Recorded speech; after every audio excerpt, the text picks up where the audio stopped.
Dear all, welcome to this video. Please hit the subscribe button so that you automatically get updates for upcoming videos and lectures. Thank you. Enjoy watching. So before we move to the actual experiment, we will just see the theory of staining techniques.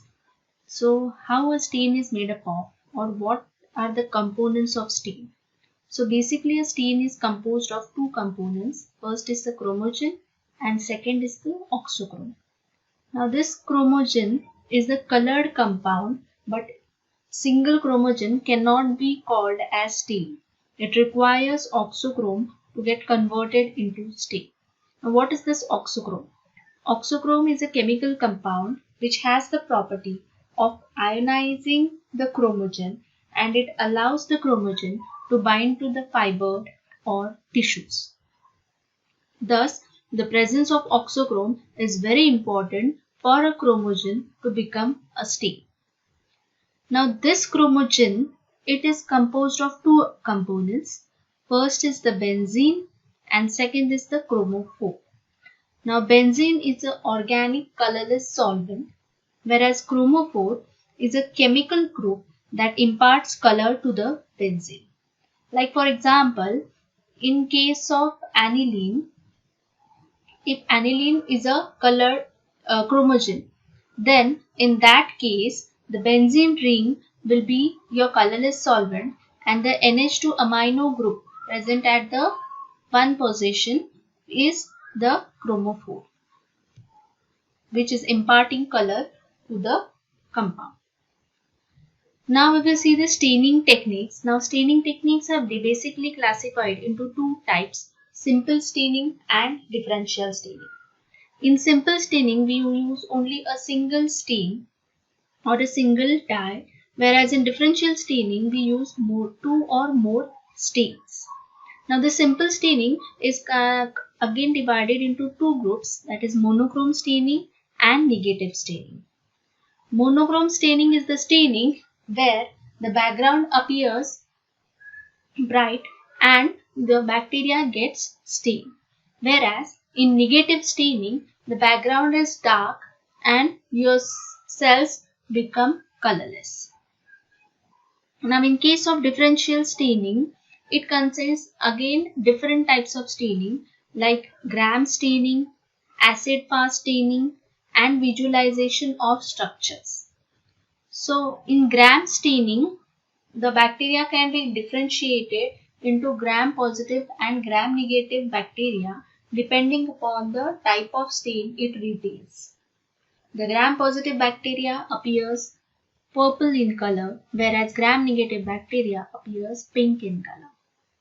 In case of acid-fast staining, the bacteria can be classified or it can be differentiated on the basis of acid-fast and non-acid-fast bacteria.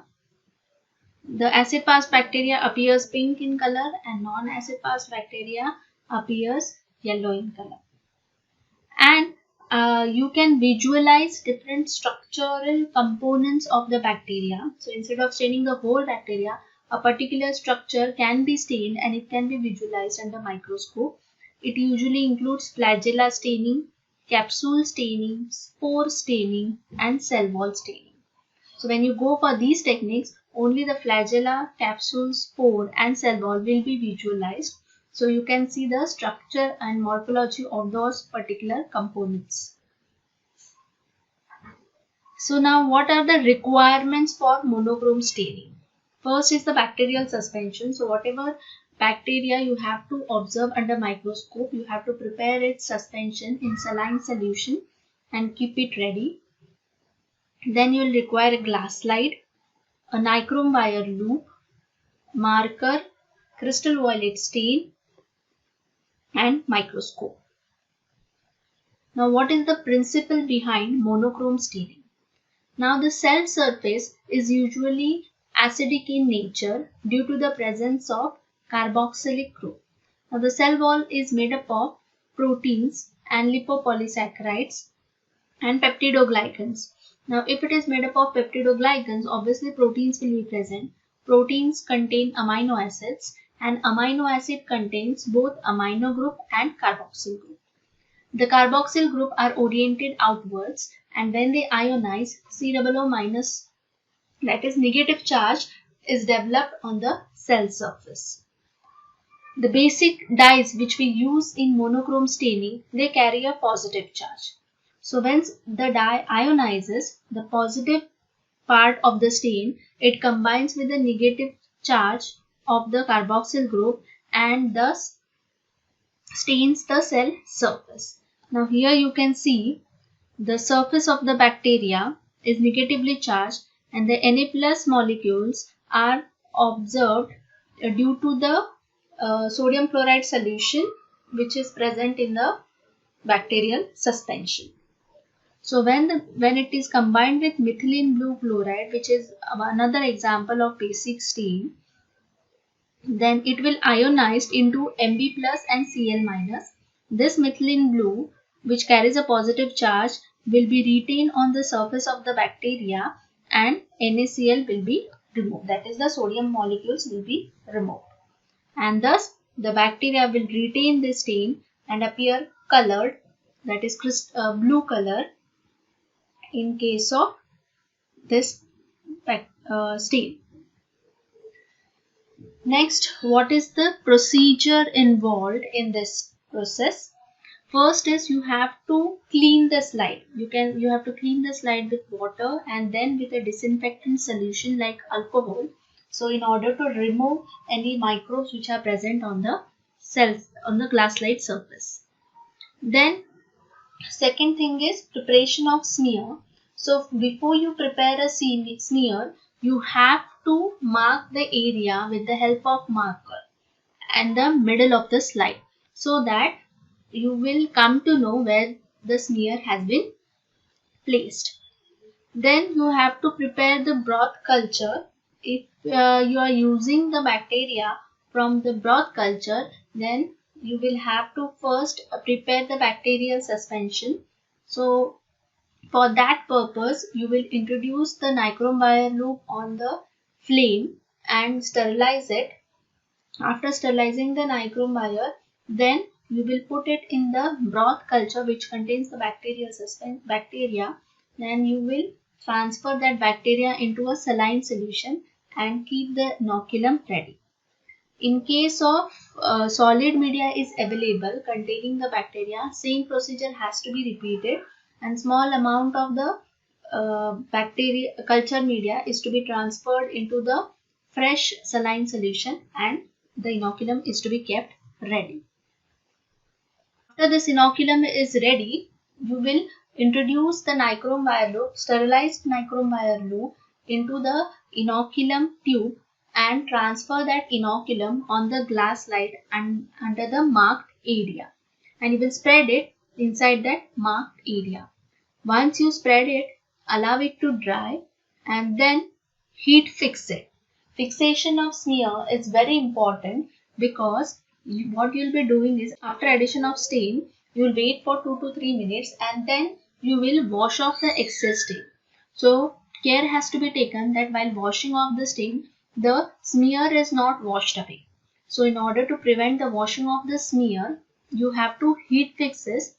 So for heat fixing it, you will pass the glass slide through the flame 2 to 3 times so that the particular smear gets fixed on the glass slide.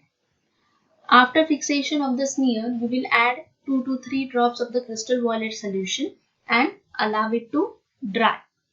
Once it gets dried, you clean it under tap water to remove the excess stain and allow it to dry again. Then put a drop of oil on the glass slide, that is white liquid paraffin or cedar wood oil for magnification purpose, and observe it under microscope. So now we will see the actual procedure performed in the lab of monochrome staining technique. We will see the procedure for monochrome staining technique.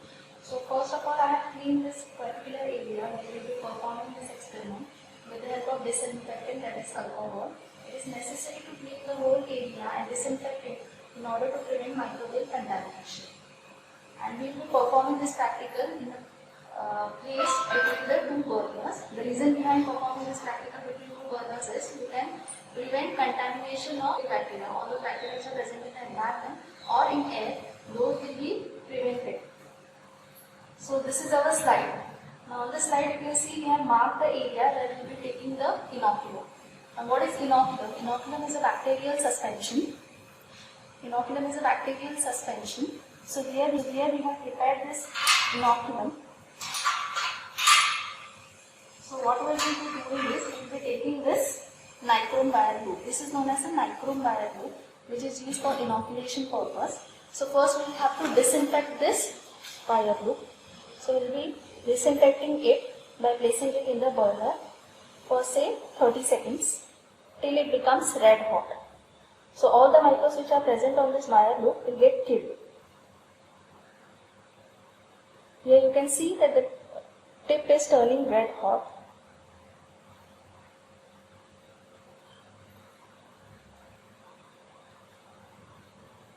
Okay, so now we will insert this loop in this microbial suspension.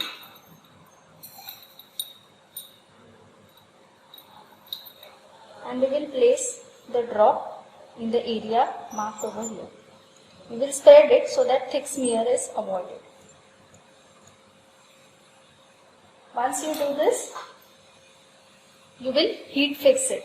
The heat fixing is necessary to fix the bacteria on a particular slide. So this heat fixing can be done by passing the slide through the red hot flame 3 times.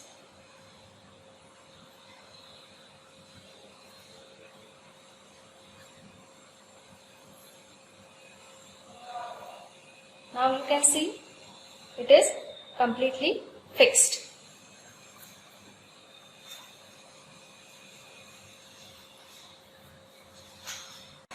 Now we can see that the stain has completely dried inoculum. Now we will be adding stain into it, which is the crystal violet stain. We will be adding 2 to 3 drops of crystal violet stain on it.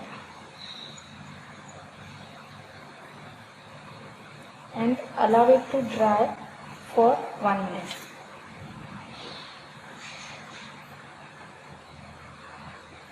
So this 1 minute will allow the bacteria to absorb the stain and get color.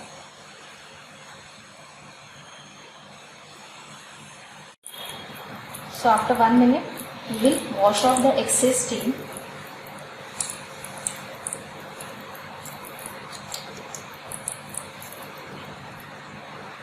And allow the slide to air dry. After complete drying, you can add a drop of oil on it, cedar wood oil, for more magnification and view it under microscope, that is 10x. After your slide is ready, you will observe it under microscope. So the image which you will be observing under microscope will be like this, where the bacteria are observed in the form of clusters, either pink, blue or crystal violet in color. In this way, you can observe different bacteria by monochrome staining technique using different basic stains. Thank you.